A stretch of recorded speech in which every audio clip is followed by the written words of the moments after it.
বিসমিল্লাহির রহমানির রহিম। আসসালামু আলাইকুম রহমতুল্লাহি ওয়া বারাকাতুহু। আমি দীর্ঘদিন যাবৎ নির্বাচনের মাঠে আছি স্বতন্ত্র প্রার্থী হিসেবে। আপনারা জানেন আমার জন্মভূমি ফরিদপুর ৪-এ। আমার মার্কা হচ্ছে ফুটবল। এই এলাকার যুবক, প্রবাসী এবং সাধারণ জনগণের মার্কা হচ্ছে ফুটবল। ফুটবল জিতে গেলে এই ৩ উপজেলা জিতে যাবে ইনশাআল্লাহ। আশা করি নিরীহ মানুষের ভোটের বিপ্লবের মাধ্যমে এবার ফুটবলের বিজয় হবে। এখন এই স্বতন্ত্র প্রার্থী হিসেবে ফুটবল মার্কা নিয়ে যে আমি মাঠে আছি, আমার মনে হয় একটা শিশু সন্তান ভূমিষ্ঠ হওয়ার সময় একজন মায়ের শুনেছি অনেক কষ্ট হয়। আমার নির্বাচন মাঠে আমি এবং আমার সহযোদ্ধাদের এর চেয়ে বেশি কষ্ট হচ্ছে নির্বাচনের মাঠে টিকে থাকা। ফরিদপুর ৪-এর ইতিহাসে এই ধরনের মানুষের যে কষ্ট, সেটা কোনো দলীয় পক্ষ থেকে আসতে পারে এটা আসলে আমাদের কল্পনার মধ্যে ছিল না। প্রশাসন সর্বোচ্চ চেষ্টা করছেন আমাদেরকে নিরপেক্ষ নির্বাচন দেওয়ার জন্য। প্রশাসনকে অনেক ধন্যবাদ।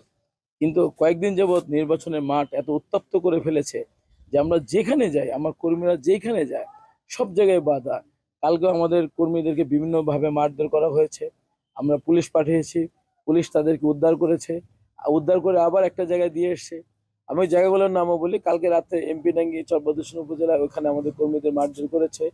ওইখান থেকে পুলিশ উদ্ধার করে আবার তাদেরকে চরবদ্রেশ্বর দিয়ে এসছে, ওইখানে মারধর করেছে।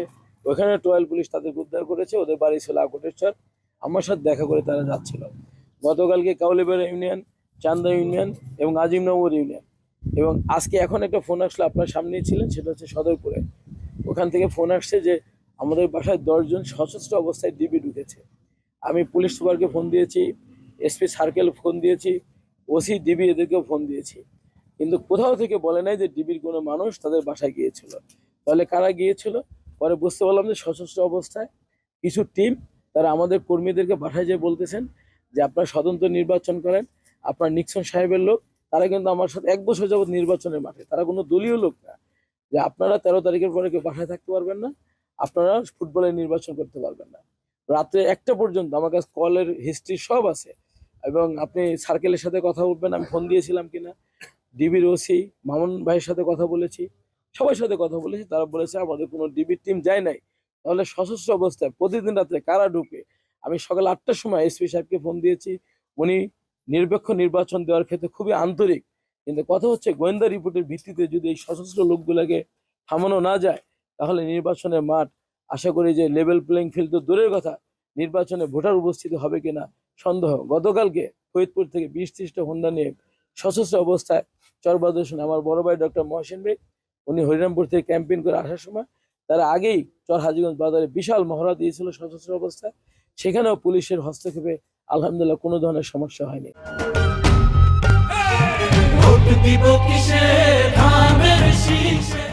আমার নির্বাচনী কেন্দ্র এবং চরবাদর্শনে কালকে রাত থেকে প্রচন্ড রকমের উত্তপ্ত। আমার নির্বাচনী কেন্দ্রের আশপাশে বিএনপির লোকজন বিভিন্নভাবে সশস্ত্র অবস্থায় এবং অন্যভাবে তারা ঘোরাফেরা করে। ওখান থেকে তারা ছবি তুলে কে কোন দিকে মুভমেন্ট করে সেখানে তাদের লোকজন সেট করে থাকে, তাদেরকে আক্রমণ করা হয়। এই যে যে ঘটনাগুলো, তারপরে হচ্ছে আপনার প্রতিটা জায়গায় ব্যানার পোস্টার। আপনি যেখানে আমি বড় বড় ব্যানার পোস্টার লাগাই, সেখানে আমার ব্যানারগুলোকে সরিয়ে ধানের শীষের ব্যানার লাগানো হচ্ছে। মানে মনে হচ্ছে যে আমরা এই এলাকায় এতিম, এই পৃথিবীতে আমাদের কেউ নেই, তারা যা ইচ্ছা তাই করতে পারবে। এটা বিএনপি করছে, এবং বিএনপি করছে, এবং বিএনপি সশস্ত্র অবস্থায় এখন আমাদের উপরে এই কাজগুলো করছে। এখন বলতে পারেন আমি কমপ্লেন করেছি, অবশ্যই আমি কমপ্লেন করেছি। আমি আমি ম্যাজিস্ট্রেট সাহেবকে কমপ্লেন করেছি, আমি ডিসি সাহেবকে বলেছি, এসপি সাহেবের সাথে আমার সার্বক্ষণিক কথা হয় লেভেল প্লেইং ফিল্ড নিয়ে। ভাঙ্গা থানার ওসি সাহেবকে বলেছি, সদরপুর চরবদ্রেশ্বরের আমার প্রশাসন এবং পুলিশ, তারা নিরপেক্ষ নির্বাচন দেওয়ার জন্য আমি বারবারই বলতেছি বদ্ধপরিকর, এবং তারা চেষ্টা করে যাচ্ছে। কিন্তু এই বিস্তীর্ণ অঞ্চলে এই গুপ্ত হামলা, এই যে রাত্রে সশস্ত্র অবস্থায় আমার কর্মীদের বাসায় ঢোকা, এবং এমনও ওয়ার্ড উচ্চারণ হয়েছে বিশ্বস্ত সূত্রেই আমি যেন ঘর থেকে বের না হইতে পারি। ইভেন আমার কোনো সহকর্মী মাঠে এজেন্ট যেন আমরা না দিতে পারি, তার সমস্ত নীল নকশা তৈরি হয়েছে। ইভেন স্ক্রিনশট আপনাকে আমি দেখাতে পারবো। এবং আমাদের কোনো লোক যেন এই ভোট কেন্দ্রে দাঁড়াইতে না পারে, তারও নীল নকশা হচ্ছে। কালকে থেকে দেখবেন প্রত্যেকটা জায়গায় ছাত্র দলের, যুব দলের এবং বিভিন্ন বাহিনী তারা সেট করে রাখছে যেন আমরা সহজে যেন মুভমেন্ট না করতে পারি। গতকালকে যে আপনার এগেইনস্টে বিএনপি প্রার্থী সংবাদ সম্মেলন করছে, এই বিষয়টা আপনি অবগত কিনা?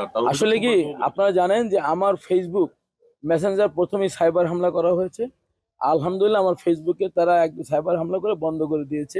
আমি ফেসবুক চালাইতে পারি না। কিন্তু আমি বিশ্বাস করি আল্লাহ সাহায্য থাকলে সেখানে এই সব সমস্যা কোনো সমস্যাই না। তা আমি ফেসবুক থেকে প্রথমে দূরে। আমি শুনেছি এই আমাদের বড় ভাই, আমাদের সম্মানিত বিএনপি প্রার্থী, উনি আমাদের বিরুদ্ধে সংবাদ সম্মেলন করেছেন। তবে সংবাদ সম্মেলনে আমি অন্য মোবাইল থেকে যতটুকু দেখেছি, তার একটা ওয়ার্ড তিনি যদি প্রমাণ করতে পারেন, তাহলে তিনি যদি আমাকে বলেন নির্বাচন থেকে সরে যেতে, আমি সরে যাব। একটা ওয়ার্ড মানুষ এরকম একটা সংবাদ সম্মেলন করতে পারেন, এটা আসলে আমার কল্পনার মধ্যে ছিল না। যিনি একজন প্রতিদ্বন্দ্বী প্রার্থী, সম্মানিত মানুষ, তাকে যখন পাবলিকলি কথা বলতে হবে, তার ডকুমেন্টস থাকতে হবে, সত্যতা থাকতে হবে, তাহলে তার ভাবমূর্তি ভালো হবে।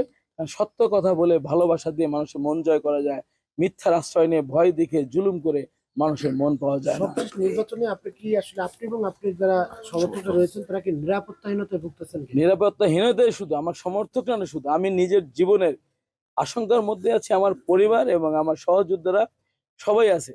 আপনি এখানে যতগুলো লোক এসেছে, প্রত্যেকটা লোককে আলাদা আলাদা জিজ্ঞেস করুন এবং কি পরিমাণ হুমকি, হামলা, মামলার দেওয়া হচ্ছে এবং করা হচ্ছে।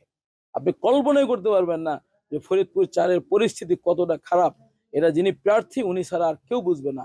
মাইক চালাইতে পারে না। আজিমনগরে আমি নিজে ক্যাম্পেইনে গিয়েছি। আমি নিজে যাওয়ার পরে আমি ওইখানে ক্যাম্পেইন করার সময় ওয়ারেন্টভুক্ত, চার্জশিটভুক্ত মামলার আসামি মোতালেব চেয়ারম্যান এবং নগরকান্দার সজীব ঘোষ, উনি সব জায়গায় বাধার সৃষ্টি করেন। টিটু মেম্বার, যতটুকু মনে পড়ে আজিমনগরে, তারা শিমুল বাজারে আমি নিজে দাঁড়ানো, আমি ক্যাম্পেইন করছি আমার লোকজন নিয়ে, ভোট চাচ্ছি। ওইখানে আমি ফুটবলের মিছিল করতেছি, ছোট মিছিল।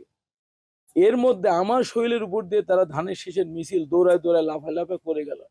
আমার গানম্যান এরা সবাই শান্ত থাকার ফলে আমাদের মিছিল বন্ধ করে দিয়ে আমরা চিন্তা করলাম ওরা আমার ছোট ভাই মিছিল করতেছে করুক। এরপরে যে আমি 3 রাস্তার মোড় আছে শিমুলতুলি বাজারে, 4 রাস্তার মোড় মেবি, ওইখানে বিএনপির লোকজন সবাই জড়ো হয়ে আমি এই দিকে যেতে পারবো না, ওই দিকে যেতে পারবো না। পরে আমি দোকানে চিপা চিপা দিয়ে সবাইকে ঠান্ডা করে আমি চলে আসছি। প্রশাসন সাথে সাথে, আর্মি এসেছে, প্রশাসন এসেছে, ততক্ষণে আমি আবার চলে আসছি। আবার দেখি পুলিয়া বাজারে তারা দাঁড়িয়ে আছে। রাত 10টার সময় আমার গাড়ি বহরের ওখানে আবার 20-30টা হন্ডা মহড়া দিলাম। এটা তো আমার নিজের সামনে ঘটেছে।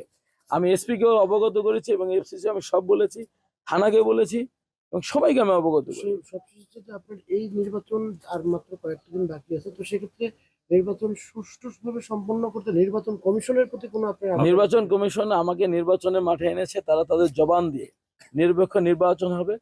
ফরিদপুর 4 না, বাংলাদেশের মানুষ সর্বোচ্চ ভোটার উপস্থিতির মাধ্যমে আমরা উৎসবমুখর নির্বাচন চাই। এই যদি উৎসবমুখর নির্বাচন হয়, আমরা যদি 70% ভোটার উপস্থিতি করতে পারি, তাহলে এই ধরনের হিংসাত্মক কাজ, যেটা আপনারা জানেন এবং আপনারা দেখেন, এই হিংসাত্মক কাজ যদি পরিহার না করে, তাহলে ফরিদপুর 4-এর নির্বাচনে ভোটার উপস্থিতি হবে কিনা সন্দেহ থেকেই যাবে। নিরপেক্ষ নির্বাচনে তো প্রশ্নই আসে না, প্রশাসন যতই চেষ্টা করে। তবে আমি আশা রাখি প্রশাসন আন্তরিক, তারা যদি চেষ্টা করে গোয়েন্দা রিপোর্টের ভিত্তিতে আজকে থেকে যদি তারা অ্যাক্টিভ হয়, তাহলে ইনশাল্লাহ নিরপেক্ষ নির্বাচন হওয়া সম্ভব। ইভেন ইতিহাসের সেরা নির্বাচন ফরিদপুর 4-এর প্রশাসন করতে পারবে বলে আমি বিশ্বাস করি। ধন্যবাদ।